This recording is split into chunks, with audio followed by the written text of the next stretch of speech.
欢迎来到狂野天空自由飞行鸟类表演。为了保证你的安全，请在整个演出过程中不要离开座位，不要站立，不要举手或触摸鸟类。感谢你的配合，祝你观赏愉快。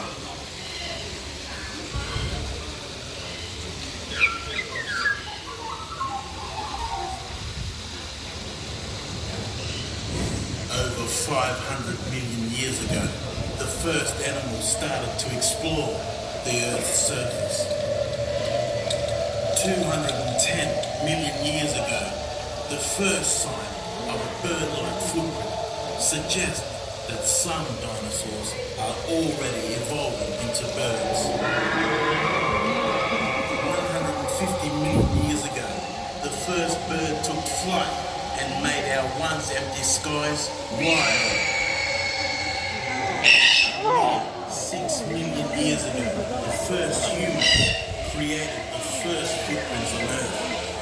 And now, for over 60,000 years, the oldest continuous living culture on Earth, my culture, the indigenous people of Australia, have a connection to the land, the skies, and the wildlife that coexist here.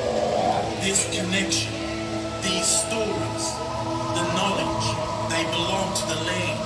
They belong to the wild skies.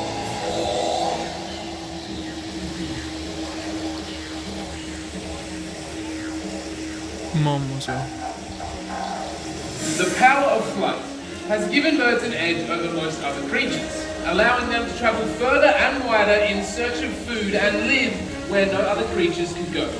Millions of years of evolution has led to our beautiful birds finding their own ecological niche. And the First Nations people of Australia have formed connections with all creatures that roam these lands, witnessing animals walk the earth that once came from the sea and today fly across our skies. Well, good afternoon everybody, welcome to Currumbin Wildlife Sanctuary, but of course a very special welcome to our Wild Skies Free Flight Bird Show. My name is Nate, and together with the team out the back of Feathered and Human Ambassadors, we're going to take you on a bit of a Wild Skies journey. But kicking off the show, we thought we'd start with a species of bird that is close to home. So we do live on the Gold Coast here, well I do, and here we have a few unique species of bird that call our beaches home. Now, this is an example of them right here. This is Marlin, the Australian pelican. Now, with a wingspan that can reach up to 2.5 metres and males exceeding weights of 7 kilograms, you are looking at Australia's heaviest species of flying bird. Good catch. Now, these birds will ski on into our canals and waterways and beaches, and they'll use that elongated bill and throat pouch like a fishing net. Plunging it into the water, they will scoop up the fish, empty out the water, and swallow the fish whole. Pelicans don't have to worry about chewing on their food, and that's because they actually have 3 stomachs, so that does a lot of the work for them. Now that bill is one of the longest in the bird world, getting up to 50 centimetres long, and their throat pouch, which we call a gula pouch, can actually hold up to 13 litres of water. And it's really sensitive, so they can actually feel when a fish swims in. But the way of fishing that they use, it does leave marlin and other pelicans susceptible to being hooked and tangled in fishing equipment. It only takes one negative action, like us leaving behind rubbish, to cause harm to these birds, and only one positive action, like if we clean up our rubbish, to take care of them. And why wouldn't you want to take care of birds like marlin when he even knows the pelican strike? Ladies and gentlemen, the world's most handsome pelican. Hey! I swear he gets slower every time we do it. But you see, not all our water birds in Australia have been negatively affected by us fishing. Just like this one here. Some have actually learnt to adapt to our fishing habits. Did you find a bit of fish? Nice. Alright, off he goes. Now, this is Monster. A monster is a crested tern. Now, what is incredible about this species of bird is how they get about 70% of their diet out there in the wild. You see, what these birds will do is they will get what is called jettison bycatch, which basically means they will actually follow around fishing trawlers and they will take the easy feed, so any of the fish that they might be throwing overboard. So a very strategic way of saving them a lot of time and energy in their own fishing habits. But you have probably seen this bird before. They're found on most coastlines here in Australia. They're those little white birds that when you're sitting on the beach or the headlands, enjoying a margarita, watching the sunset. You'll see those beautiful little white birds diving into the water doing their fishing. Generally speaking, what you'll be looking at is the crested terns. So they can dive from 10 meters above the water to 1 meter below when they're doing their fishing. And even though they belong on the coast most of the time, they will travel as far as 10 kilometers out to sea looking for their favorite foods like anchovies and sardines, all the fish that we won't fight them for. Now, even though they're a coastal species, there's been records of these birds being found in the middle of Australia. Now, how did a little water bird like Monster here end up in the middle of the country? Well, it's thought that they're actually blown inland by a passing tropical cyclone. Sorry, what? Hang on, wait. Oh. Monster said there's a storm on the way, so he's going to check out early. Ladies and gentlemen, give it up for Monster! Hey! You see, Australia is one of the driest continents on Earth. However, the summer months, they bring with it the storm season. A rumbling of a distant thunder is an indicator to us that rain is on the way. But it is not the only indicator that you can look out for. You can also look to the natural world for a weather report. So much so that the First Nations people of Australia believe that the number of black cockatoos seen or heard in a flock can indicate to us days worth of rain that might be on the way.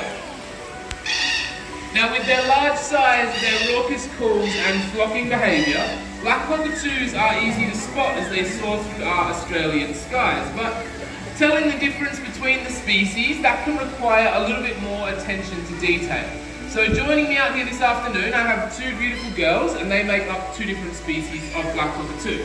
So the one in the tree here that just did a nice big loop over your heads, her name is Barbara, and she's actually 38 years of age. What? And she is a red-tailed black cockatoo.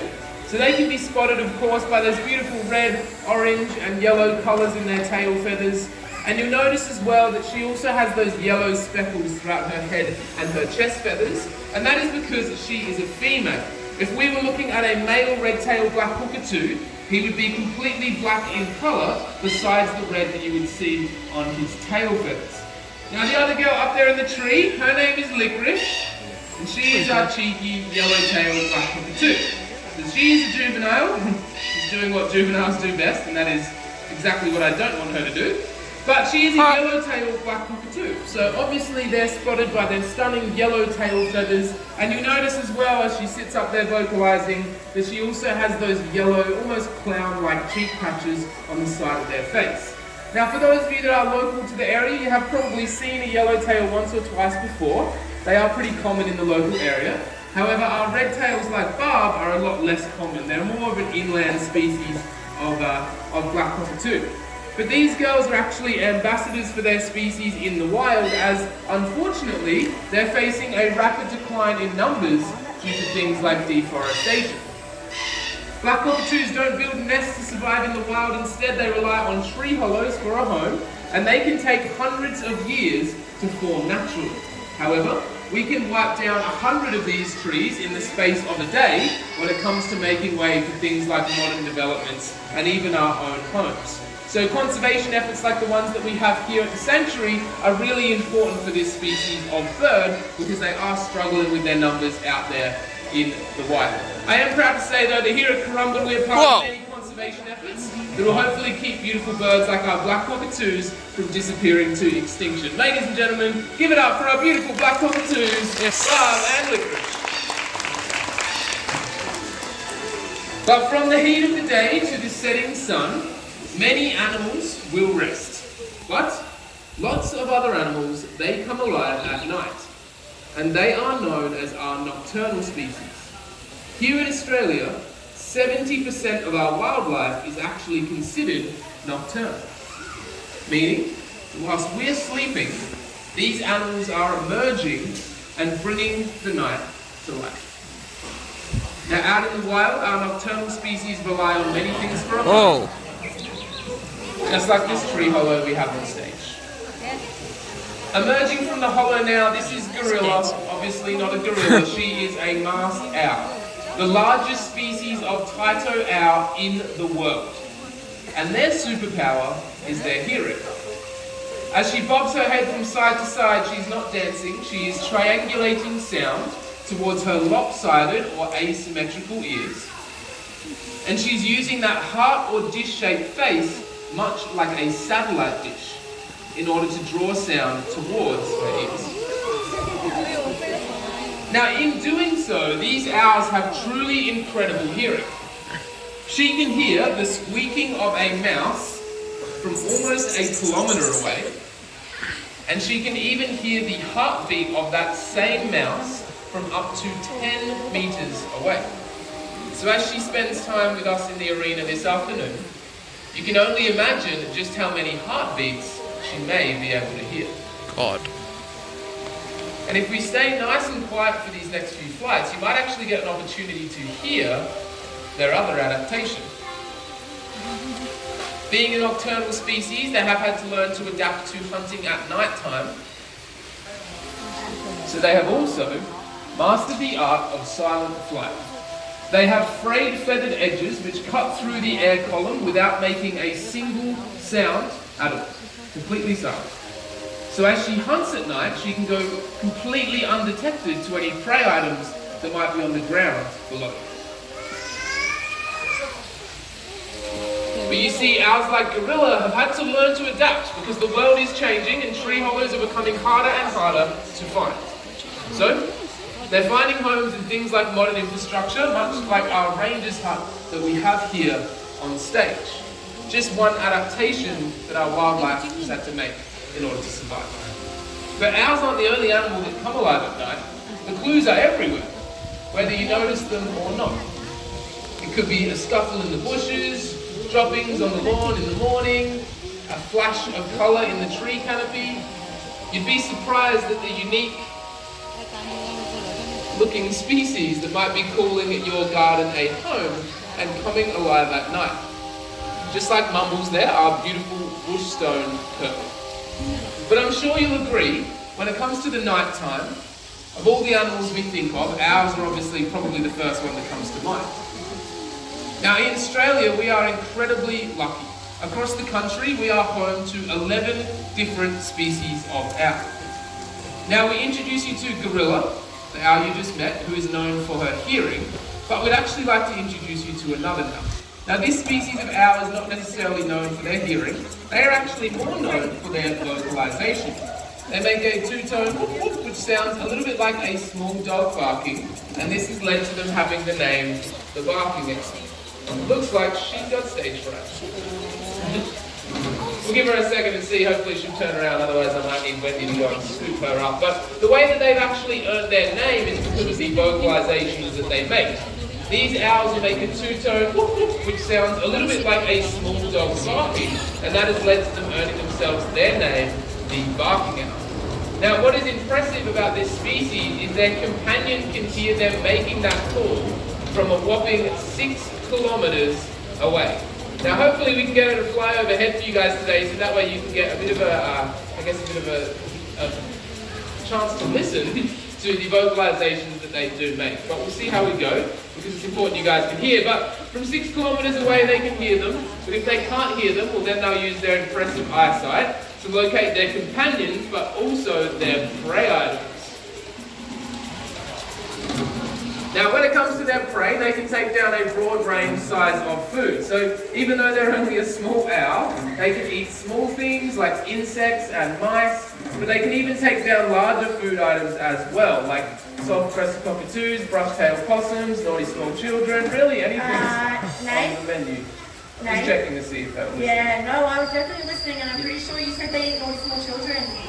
It's alright, I can recover from this. I'm sure there's no naughty kids here, right parents? Any naughty kids here today? That didn't fix it properly either. I think they're all angels. Yes, okay. Well, if there is perhaps 1 or 2 naughty kids, you might want to block their ears. The way this adorable little owl eats is quite gross. They can't possibly eat a whole sulphur-crested cockatoo, so they have to focus on the most nutritional part, which happens to be everything inside of the skull. So very gracefully, this little owl will take down her prey, rip off its head, eat the eyeballs, go in through the eye sockets, and eat the brain. Isn't nature beautiful? No, it must just be us animal people. But it gets better. If they can't eat the whole head in one sitting, they'll carry it around like a pre-packed lunchbox. Alright, I'm losing them. Maybe I should go back to the You're cute, losing the cute crowd. facts. Yeah, do you want, maybe you can say some I'll cute take facts. over. So you guys will notice that Bailey is very alert at the moment, and that's because we've had some large birds of prey, like the white-bellied sea eagle, who's been flying around the park at the moment. So if you have a look at her eyeballs, they're very alert right now. Now that beautiful yellow colour of her eyes indicates to us that Bailey is a crepuscular hunter. Now this means she's not strictly nocturnal, she can actually hunt at sunset and sunrise. So another really interesting fact about their eyes is that our eyes are a spherical ball shape. Hers are shaped like a cone, like an ice cream cone. Because of that shape, she can't actually rotate her eyeballs like we can. Instead, how does she look left and right and up and down? Check out her incredible neck rotation. So the barking owl actually has twice as many vertebrae in their neck than we do, or than a giraffe has. We have 7, the barking owl has 14. Now that means she can turn her neck a whopping 270 degrees, meaning she can look to her left by turning to the right, which is a pretty clever adaptation. This also means that she can move and look really silently through the night to make sure that her prey or other predators can't see her. See how alert she is? She's really checking everything out there this afternoon. Yeah, it goes to show one of their defense mechanisms when they're out in the wild, whether it be effective or not, is actually just to play statues. So they'll try to make themselves as still as possible. They'll open their eyes a lot and look around, but it's a good way that they can keep alert, as Wendy was saying. They can rotate their head 270 degrees, so they can definitely keep an eye on things to make sure that they are not in danger. But what is interesting is when it comes to their home range, even though they're a really small species of owl, they live over a huge territory. Huge is probably even an understatement. 2 of these little owls can inhabit an area that is 2,500 hectares. To give you an idea of how big that is, our entire wildlife sanctuary is 27 hectares. So, quick maths, their house is about 200 times the size of our sanctuary. It's a very big area for 2 tiny little owls. But, you see, she's done a great job out here today. Ladies and gentlemen, give it up for Bailey, the beautiful little barking owl. So brave. Yeah, very, very cute though, right? Until you find out how she eats her lunch. Then it changes things a little bit. But, no, in saying that, she is scary if you're small. So insects, mice, naughty kids, but we haven't really spoken about anything too big and scary yet. But I'm having fun. You guys having fun? Yes. Yeah, it's been a pretty cool show so far. We've seen some interesting species already. We've seen some water birds. You've got to see some of our black cockatoos. You've now even had a chance to see some nocturnal species that you may have never seen before or even knew existed here in Australia. But I was wondering, just maybe, do you want to see something scary? Yes. Hell yeah. The crowd goes mild. Yes. Alright, we're going to try this again. Do you guys want to see something big and scary? Hell yeah. Alright, no need to shout. What I was thinking is maybe we could push a boundary. You see, you guys are here on a pretty special day. It's Monday, start of the week, which is also good, but this is the one day of the week that my manager doesn't work. So, I can do whatever I want. So I was thinking maybe we push some limits and we bring out a bird that's actually caused a few phobias even here in our department. Does that sound good? Yeah. You notice that the yeses like slowly drop off the brains. That's fine, I'm just being courteous. You guys are chained in anyway, you're here for the show now. So, I was thinking maybe I could introduce you to a species of bird that I actually find terrifying.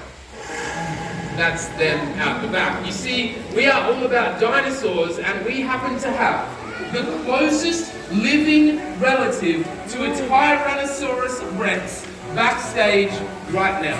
Ladies and gentlemen, boys and girls, the closest living relative, chickens. Profound.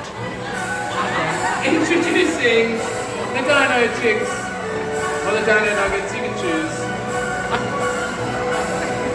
Wow, so majestic. Yeah, look, I mean, it makes sense that the dinosaurs went extinct, right? That's what they left us with. No, on a serious note, Australia is one of the most important nations on Earth for biodiversity. We are home to more unique species than any other developed nation. Early European settlement, though, and its determination to cultivate the land, it has led to immense battles between farmers and our Australian native wildlife. In particular, are apex predators. What's an apex predator? Well, that is a species that sits at the top of the food chain. but they are there for a reason. They are important for the ecosystem in all landscapes. Unfortunately for us, here in Australia, our largest and most majestic bird of prey was one of the most persecuted animals on the planet. Ladies and gentlemen, wedge-tailed eagle.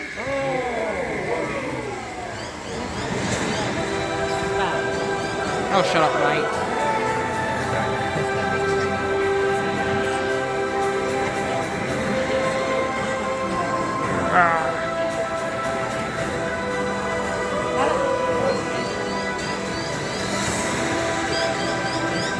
Oh, good.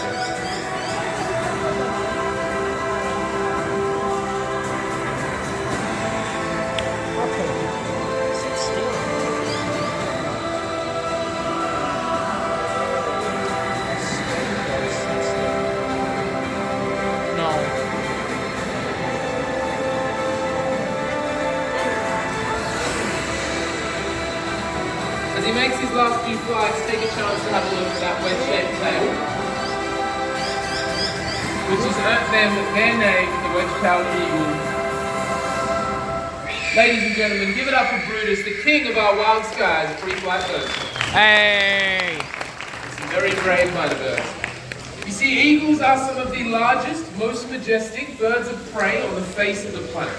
They are supreme hunters, but even so, they have faced no greater threat or greater predator than us humans.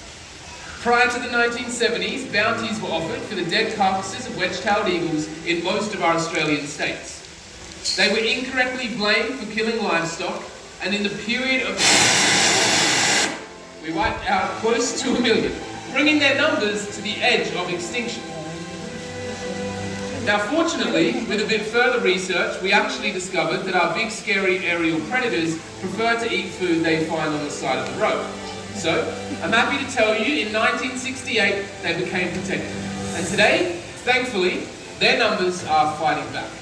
You see, this here though, it's a perfect example of how just one change in our thinking and one action to stand up for what is right can create such a big impact. The Indigenous people of Australia are leaders of cultivating the land, all whilst coexisting with it. But it's only today that we are beginning to understand the richness and importance of those cultural truths. Now, did you know, as humans, we have some pretty unique and interesting abilities. One of those abilities is that in a single day alone, we can make up to 35,000 decisions. But to make a difference, to make a change, we're not asking you to swap all of them. It can be something simple, like reconsidering the pesticide you use in your garden, popping up a nest box to support our native wildlife, or putting your rubbish in the correct bin. Collectively, if we make these small changes, they will lead to bigger changes. And we can keep our skies here in Australia and across the globe forever wild and full of colour for many, many years to come. Because You see, the small changes do lead to big change.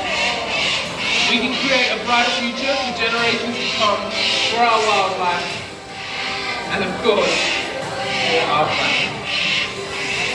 Joining me out here now to finish off the show, some of our feathered ambassadors, some more vocal than others. Up in the tree there, doing his own thing, we have Currumbin, our self-crested cockatoo. Over there we have Brain, our trusty galah, the clowns of the outback. But of course, we have the two showstoppers themselves, Big Bird, our green-winged macaw, and his best mate Willow, our blue and gold macaw, all the way from South America. Now these ambassadors, they have joined me out here to thank all of you for visiting Currumbin Wildlife Sanctuary. You may or may not be aware, but we are a non-for-profit organisation. So just by being here today and walking through our gates, you are helping us make a difference in one way or another. Whether it's for the wildlife that we take care of here, or one of our many, many conservation efforts. But if there is one thing we want you to take away from today's show, and one thing we would like you to remember, it's that the power to change the world, it really does start with one. And that one is each and all of you. Thank you very much for your time, guys. Enjoy your afternoon. yeah. Now the fun's not over yet. We have Lauren here and she's holding the beautiful Bailey, the barking owl who you met earlier. Bailey's going to be around the corner for a photo session just at Conservation HQ. So it is our only owl photo session of the day. If you guys want to get close with Bailey there and get a cool photo to take home, it's your only chance to do so. But once again, guys, thank you so much for visiting us and enjoy the rest of your day. Thank you.